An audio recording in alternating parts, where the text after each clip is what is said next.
As the 14th Dalai Lama turns 90 on the 6th of July, the world's attention is once again on Tibet, its spiritual leader, and the high stakes political drama unfolding between China, India, and Tibetan exile community. Today in TAC Reports, we will break down what the Dalai Lama means, how his successor is chosen, and why China is so determined to control this institution that stretches back over 600 years.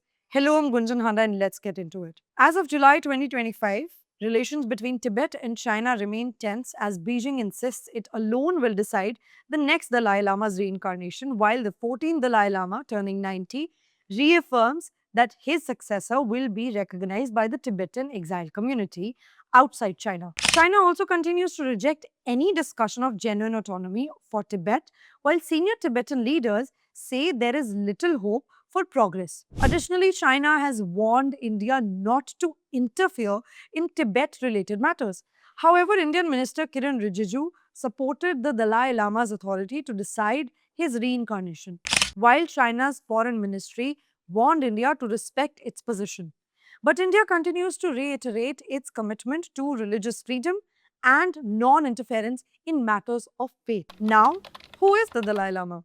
The title Dalai Lama combines the Sino-Mongolian word Dalai, meaning big C, and Tibetan word Lama, which means guru or teacher.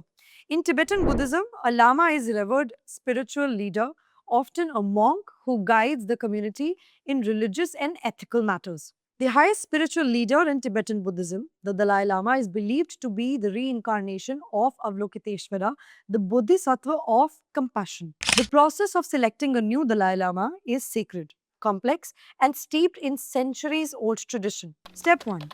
Predictive letter. The previous Dalai Lama often leaves clues or a letter indicating where he will be born. Step 2. Search and signs. Senior monks and spiritual leaders search for a child who exhibits signs and memories of the previous Dalai Lama's life. Step 3. Tests. The child is asked to identify possessions of the previous Dalai Lama and recognize people close to him. Step 4. Divination and oracles. Spiritual masters may use divination, consult oracles, and observe visions in sacred lakes. And step 5. The final decision. If multiple candidates are found, a ritual called the dough ball method may be used to make the final choice. Tenzin Gyatso, the current and the 14th Dalai Lama, was identified as a toddler in 1937 after correctly recognizing items belonging to his predecessor. The Panchen Lama is the second highest figure in Tibetan Buddhism after the Dalai Lama. He is traditionally responsible for identifying the next Dalai Lama. He is also believed to be reincarnated after death, and the two institutions are intertwined, as each has historically played a role in recognizing the other's reincarnation. The current Panchen Lama was a major bone of contention between China and Tibet. In 1995, the Dalai Lama recognized Gedun Choike Nema as the 11th Panchen Lama. He remains missing since 1995, having been kidnapped by the CCP when he was just 6 years old. This shows China's willingness to use force and secrecy to control religious institutions, especially since CCP's appointment of its own Panchen Lama has been widely rejected by Tibetans who see him as a political puppet. The dispute is not just about religion, but about who controls the future of Tibetan Buddhism.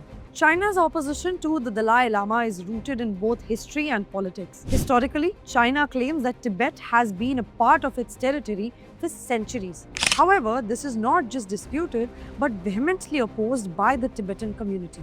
After the founding of the People's Republic of China, Chinese army invaded and has since forcibly occupied Tibet, leading to forceful displacement of many Tibetans. It then led to the 1951 17-point agreement. While this agreement promised autonomy, in practice, it led to increasing Chinese control and restrictions on Tibetan culture and religion. Meanwhile, fears of Dalai Lama's arrest sparked a major protest in Lhasa in 1959, leading to the Tibetan uprising. The crackdown was brutal. With thousands killed, the Dalai Lama had to flee to India with the help of Indian authorities and the SFF, where he has lived in exile ever since. Despite decades of re-education camps and bans on his image, the Dalai Lama remains a deeply revered figure among Tibetans both inside and outside China. China's determination to control the Dalai Lama has to do with more than just religion. It is about political legitimacy and control over Tibet. To this extent, China passed a law in 2007 requiring all reincarnations of the Tibetan living Buddhas to be approved by the state using the Golden Urn lottery system dating back to the Qing dynasty. Beijing insists that the next Dalai Lama must be born in China and approved by the central government or CCP to protect national sovereignty. Any successor named by the exile community would be considered illegitimate. The CCP has also been pushing policies to sinicize Tibetan Buddhism and is bringing in the Han Chinese population into China-occupied Tibet to put pressure on the indigenous Tibetan population and slowly change the socio-political climate of the region. By controlling the succession of the Dalai Lama, China hopes to weaken and undermine the influence of Tibetan government in exile and the global Tibetan diaspora.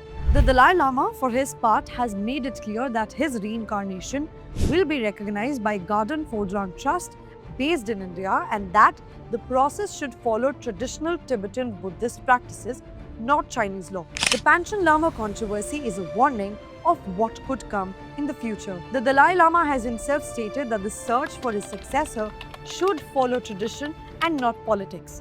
But in today's world, the two are more entangled than ever. This also sets stage for a future where two rival Dalai Lamas could be named, one by Beijing and one by Tibetan exile community. What will happen remains to be seen. I am Gunjan Handa and you are watching the Asian Chronicles.